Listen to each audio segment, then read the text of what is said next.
What is up, guys? Let's talk a little bit about something called polyrhythms.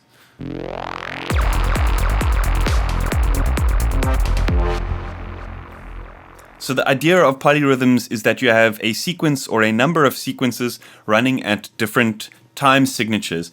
And the beauty of it is that you can create sort of complex and constantly moving sequences based on different sort of number inputs. It's a cool way of taking a pattern that you've created and creating lots of unique variations of that pattern. So I'm going to show you guys the principles and hopefully you guys can get it going in your own means. So it's not a specific plugin or something like that. It's more of a concept, but I'm going to show you guys a couple of ways of getting it to work and a couple of ways of making it effective for writing melodies and arpeggiators and sequences and stuff like that. So the easiest way to represent this is going to be with something like Spire, which has got a built-in arpeggiator. And the cool thing about the Spire arpeggiator is you have the ability to select at which step in the sequence it restarts.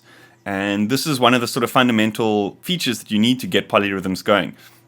So what I'm going to do is I'm just going to start with an Init Patch, and what I've done is I've enabled the Arpeggiator, and I'm just going to go in and put in a random sequence here. So let's just put in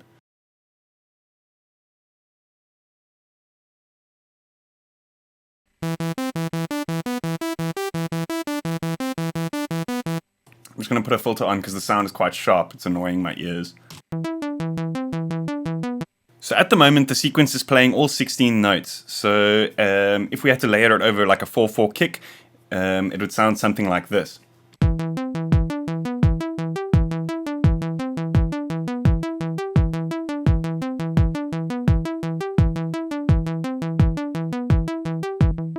So you notice that every time it sort of loops through, it's playing the same sort of register as the kick and the rest of the track is playing.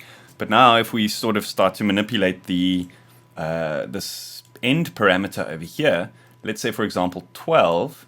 So now what it's going to do is it's going to play 12 steps and then restart number 1 again. Let's have a listen to what this sounds like.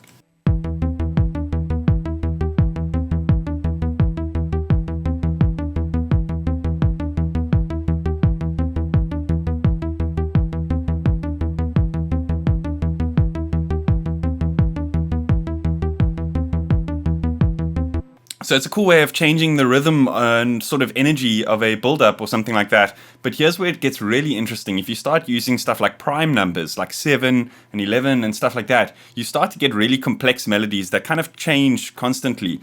And they only really ever reset when the note gets re-triggered again. So if you have like a bar of like 4 or 8 loops, you start to get some really complex patterns that you would have never really sort of planned, which can create some really cool effects. So let's go ahead and change this end to 11 and listen to what happens.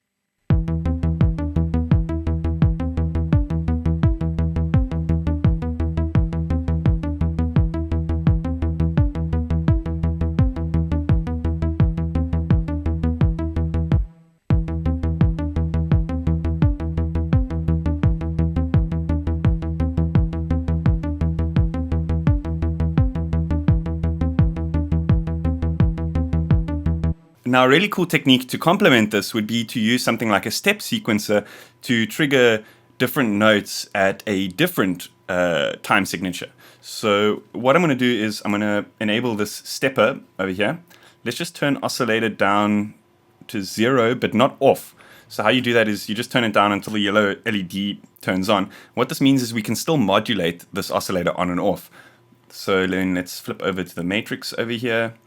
Let's turn on stepper 1, then turn oscillator amp, and then turn it all the way.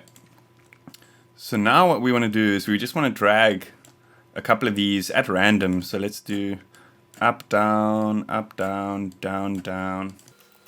Let's set this to a different number. So we've got like 7 on the arpeggiator, and let's do 11 steps over here. And let's just carry on.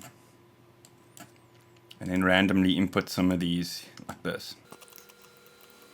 Using the sort of fact that the number 11 and the number 7 don't share any multiples, it means that the sort of sequences that we've created here would be able to play sort of in infinity until they actually loop over and create the same melody again, if that makes any sense. So let's go ahead and trigger this and listen to what it actually sounds like.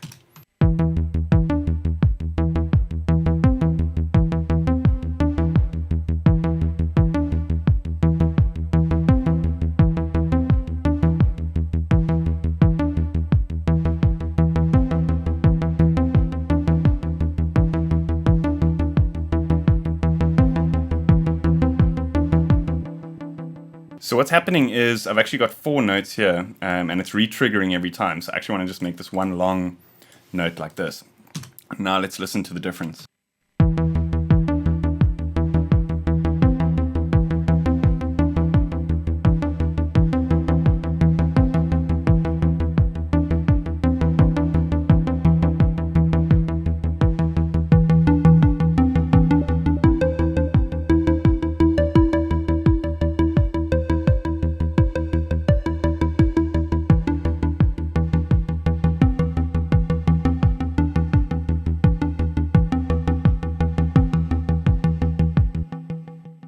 So now if we had to duplicate this, let's say like this, and now we've got the same thing, but let's just mute the first one, and then let's create a bit of a variation, maybe an octave up, and do something like this. So now with this one, what we want to do is we want to change the loop over times. So let's go 11, and then let's just do something like, 12, and then let's do 5 over here. Let's just change this pattern that we've got going here as well. So now if we play them both at the same time, we'll have this sort of varying 2 arpeggiators that kind of, in terms of the key and the tonal aspect of them, they're going to work very well together, but they're going to create this sort of varying complex sequence that's going to work very well together. So let's have a listen to what that sounds like.